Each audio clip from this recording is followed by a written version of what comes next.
দামোদর মাস বা কার্তিক মাস তো শুরু হয়ে গেছে, আর এই মাসে দীপদান করা ভীষণ গুরুত্বপূর্ণ। তাই আজ আমি বাড়ির পুজো সেরে গঙ্গায় যাব প্রদীপ জ্বালাতে বা দীপদান করতে। গঙ্গায় যাওয়ার পথে এই অশ্বত্থ গাছটা আমার বাড়ির সামনে পড়ে, তাই জন্য ভাবলাম এখানেও একটা প্রদীপ জ্বালিয়ে দিয়ে যাই। এই কার্তিক মাসে তুলসী মঞ্চ, অশ্বত্থ গাছের গোড়া, পুকুর বা নদীর সামনে, গোয়াল ঘরে মানে ভগবতীর সামনে, আর ছাদের সবথেকে উঁচু জায়গায় আকাশ প্রদীপ হিসেবে দীপদান করার ভীষণ গুরুত্ব রয়েছে। প্রত্যেককেই এই মাসে অন্ততপক্ষে একটা হলেও প্রদীপ জ্বালানো দরকার এসব জায়গাতে। তাই আজ আমি মা গঙ্গার সামনে এসে দীপদান করছি। এই সুযোগ আমি আর ছাড়িনি। আমি এখন যেখানে দাঁড়িয়ে আছি সেটা একটা জেটি ঘাটের উল্টো দিকে। ধাপে ধাপে সিঁড়ি বাঁধানো ঘাট এখন গিয়ে ঠিক পৌঁছেছে মা গঙ্গার কাছে। গঙ্গায় এখন জোয়ার চলছে, তাই জন্য নিচের সিঁড়িগুলো সব ডুবে গেছে। যখন আবার ভাটা আসবে তখন সব সিঁড়িগুলো বেরিয়ে পড়বে। দীপদানের জন্য সব কিছু আমি বাড়ি থেকেই নিয়ে এসেছি। আপনারা চাইলে এখান থেকেই কিনে নিতে পারবেন। এখানকার লোকাল বাজারে সব কিছুই পাওয়া যায়। জেটি ঘাটে দেখছি একটা জেটি দাঁড়িয়েও আছে, আর রাতের বেলায় গঙ্গার জল কত সুন্দর লাগছে দেখুন। গঙ্গার ধারে পরপর এখানে অনেক মন্দির আছে। আমি যখনই গঙ্গার ঘাটে আসি তখনই ওই মন্দিরগুলোতে প্রণাম করেই বাড়ি যাই। গঙ্গায় ভীষণ হাওয়া চলার কারণে আমাকে অনেক সাবধানেই আরতিটা করতে হচ্ছে, নাহলে কিন্তু প্রদীপ নিভে যাওয়ার একটা ভয় থেকেই যাচ্ছে। এখানে আরতি শেষ হলে প্রদীপটাকে এক কোণে এমনভাবে রাখতে হবে যাতে সেখানে হাওয়া না লাগে।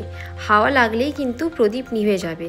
সেই জন্য আমি এক কোণে ভালোভাবে যত্ন করে প্রদীপটাকে সরিয়ে রেখে দিয়েছি। আমি দুটো প্রদীপ সাথে করে নিয়ে এসেছিলাম।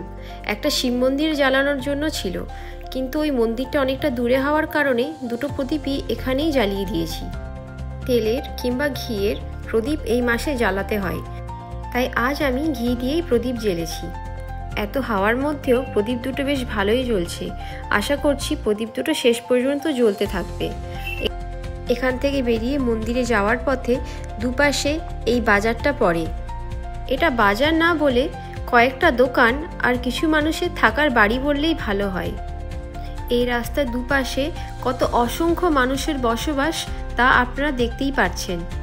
এরা সকলে মন্দিরের কাছেই থাকে। এই পথ দিয়ে কত অসংখ্য ভক্ত সকাল থেকে রাত পর্যন্ত যে হেঁটে চলেছে তা তো আমাদের ভাবনারই বাইরে। এখানে কোনো মানুষ অভুক্ত অবস্থায় থাকে না, কেউ না কেউ তাদের খাবার ব্যবস্থা ঠিকই করে দেয়। আমি যখনই এসেছি তখনই দেখতে পেয়েছি কেউ না কেউ একটা নির্দিষ্ট সময়ে এখানে খাবারের ব্যবস্থা করে দিচ্ছে। মন্দির থেকেও কিছু কিছু বিশেষ দিনে এখানে খাবার খাওয়ানোর ব্যবস্থা হয়ে থাকে। আমি মন্দিরের প্রায় কাছাকাছি চলে এসেছি। মন্দিরের কাছের এই দোকানগুলো থেকে আপনারা আপনাদের প্রয়োজনীয় যাবতীয় সব পুজোর জিনিস পেয়ে যেতে পারবেন। গঙ্গা জল নেয়ার জন্য কন্টেনারও এই দোকানগুলো থেকেই পাওয়া যায়।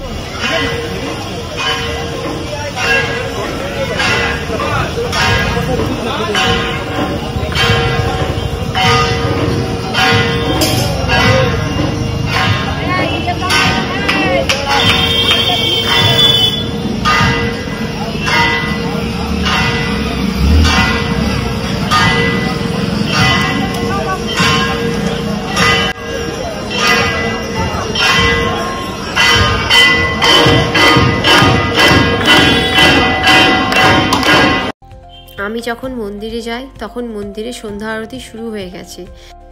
এই মন্দিরের ভেতরে ফোন বা ক্যামেরা অ্যালাউড নয় বলে আমি বাইরের থেকেই ছবি তুলে এনেছি।